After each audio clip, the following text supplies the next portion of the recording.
My name is Maria, and I'm a 30-year-old housewife. As my husband Jack works hard, I decided to support him from home, and we have been married for 5 years now. We don't have children, but we are living happy life together. One day, while I was doing housework, I suddenly received a WhatsApp message from Jack. I wonder what he wants to say and see one short sentence. I love you so much. When we were dating or early in our marriage for about 6 months, he used to express his love for me. But after 5 years, this has disappeared. Therefore, I'm more surprised than happy to receive such a message. My husband sometimes expresses affection, and he's kind to me when he's in a good mood. But recently, it has been rare. To add, right now he's at work. I wonder whether something that would cause him to act unusual has happened. But I think, well, if he's in a good mood, that's fine. And I replied, thanks, me too. Jack usually only sends about 2 responses a day, but now I see that his response is very quick. I'm so happy you feel the same way, Natalie. I'm not letting you go tonight, is what he was written. What? Natalie? Who's Natalie? I'm Maria. Unable to understand, I freeze for a while, unable to reply. I receive another message shortly after this. I want to spend the rest of my life with you, Natalie.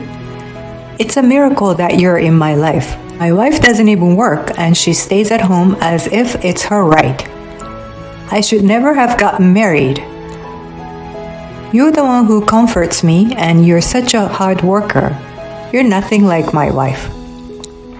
Okay, so this isn't supposed to be addressed to me. You're cheating on me, I see. For some reason, I'm much calmer than I would have expected. I think I need to start gathering evidence. While Jack still thinks he's messaging Natalie, so I decided to continue the conversation. As he has allowed me to be a housewife, I have to admit there are some times when I know I can't bite back at Jack. But his having an affair is a completely different matter. I continued texting him, pretending to be Natalie. I sent him a message saying, do you really hate your wife that much?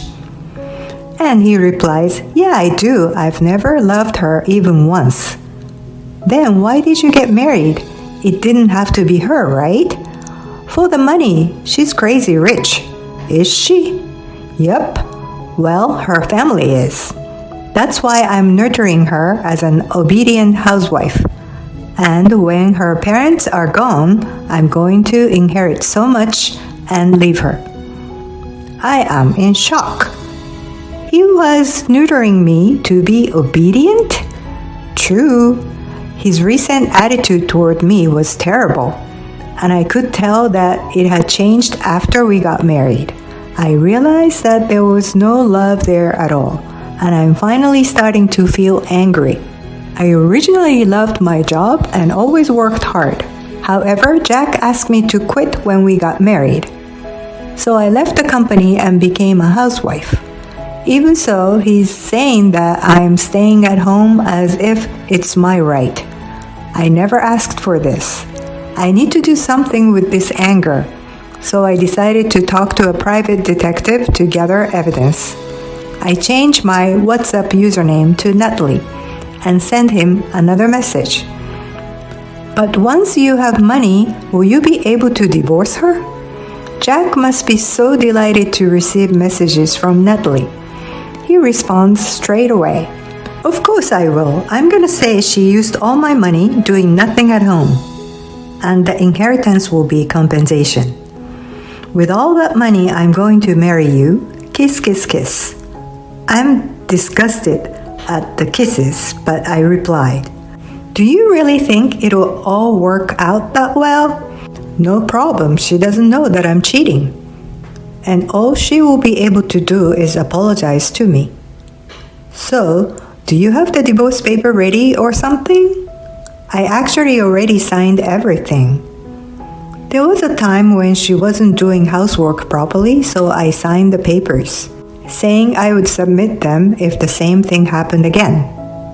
Yes, I remember. One time, Jack thrust the divorce papers at me. It was when I was sick and had a fever. And he was furious that I hadn't been able to cook that day. Papers were framed and hanging on the wall in our bedroom. I guess they're sort of tool to brainwash me. True, since then, I didn't think I've ever cut the corners with the housework, however sick I feel. I feel sorry for myself, understanding that I was acting in exactly the way that Jack wanted me to. But this means, if Jack has signed everything, I can use the divorce papers whenever I want. This makes me feel much better. I have to let him know he's going to regret it if he continues to make fun of me like this. I start to get quite excited, and I enjoy messaging my husband, pretending to be his lover. At the same time, I realize that I have lost all the love that I had left for him, and I end our WhatsApp conversation. So, let's get ready to send this deceiving husband to hell. Even though we sent each other several messages, Jack doesn't seem to have noticed he was texting the wrong person. And he comes home and spends his time at home how he usually would. 6 months later, when I come home from grocery shopping, Jack's in the living room waiting for me with a sneer on his face. Here we go, I think, and he says, "I'm done with you. I want a divorce." He looks down at me while he says this. "You're always at home, spending my money, not even doing the housework properly." I have no words and just say, "Yeah," as if I don't care what he has to say. Jack must think he's being made fun of, and he looks annoyed. I've been patient all this time, but I wanted you to say you'd go out to work if you cannot even do the chores properly. I have no idea what this man is on about, but I'll try not to make a funny face. To be honest, I am trying my best not to laugh.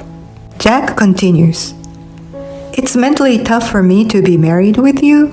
I'm actually seeing a psychiatrist, you know?" He goes on in his incomprehensible way. "Yes, please do continue seeing a doctor and maybe you can stay in hospital. Thank you very much, I think." Wait a moment, my parents are still alive and healthy though. Does he want to get divorced more than the money? I care so little about my husband that I'm calm enough to have those thoughts in my mind. You'd probably have better life away from me anyway. I guess he just wants to say I'm the one to be blamed for this divorce. You weren't working at all since we got married, so all our money is mine, you understand. It seems he has said everything that he had wanted to say, so I slowly began to talk. Okay, I understand, a divorce. But I actually have something to tell you. I won't listen even if you say you don't want a divorce, you know? I'm inheriting $3 million. My parents say they want to leave this amount to me while they are alive. Jack must be in complete shock that he stares at me silent with his mouth hanging open. $3 million to you? That's part of my property too, right? Of course not. They're leaving it for me personally. We can't, of course, use the money together if we continue our marriage, but you have nothing to do with it if you are getting a divorce.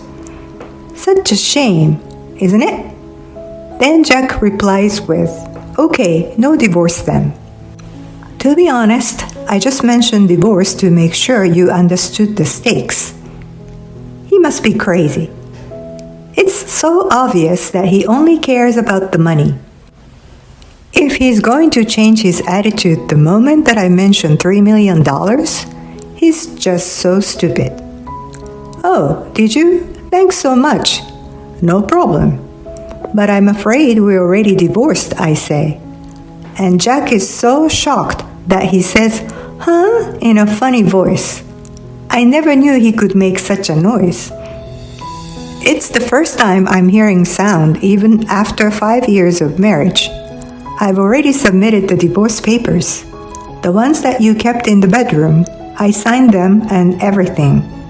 Hearing this, Jack goes to check on the frame in our room. They're gone. Where are they? As I said, I've submitted them. This man really doesn't understand a thing, does he? You don't want to be with me. You want to be with Natalie, right? With this, Jack is clearly panicking. I tell him about the WhatsApp conversation that we had, and it seems he hadn't realized at all and start checking his phone. He's turning blue. I do my best, trying not to laugh. It's difficult to say which day I had a harder time trying not to laugh, today or our relative's memorial service. Thanks to you not realizing you'd messaged me instead, I was able to gather so much evidence. I thought you were having an affair with just Natalie, but I found out you actually seeing so many other girls. Jack was not only seeing Natalie, but he was in a relationship with many others too, and one of them was a friend of mine. I found out after speaking with the detective that Jack was seeing a close friend of mine as well. I later asked this friend if this was true, and she told me that Jack started flirting with her at our wedding. I was lost for words at this. I looked at Jack's and see he's trying to come up with some kind of excuse. But it's too late. There's nothing he can do. The divorce is fixed already. I've already reached out to all your lovers. I see that some of them are married. So let's see how much they'll request you to pay, shall we? With this, Jack, who's already in blue in the face, turns even paler. You think I have that kind of money? This is unbelievable. True, I told your company too. So I guess you'll be losing even more money. Of course, I reached out to Jack's company as well. He was having an affair with some of the girls at the office too. So they have a right to know. Well, even if you lose all your money, I guess you get to spend the rest of your life with at least one of those girls. So you'll be happy, won't you? With this, I left the house. I can confidently say that I have no regrets and no feeling toward Jack anymore. Later, I found out that Jack is fired. Some of his lovers were married, as I said, and he is having to pay their husbands a compensation too. He cannot make all the payments with just one job. So in addition to find a new workplace, he's working part-time late at night. It's all his own fault, so I actually think he should be having a harder time than this as punishment. After the divorce, I returned to the company that I previously worked in. I am loving my job and working as hard as ever. However, I haven't worked in 5 years, so I think myself as a beginner, and I'm hoping to learn from my colleagues. 5 years with my ex-husband made me realize that marriage is not everything. So I hope to be able to tell the right man apart if there is a next time. But for now, I'm putting my all into my work.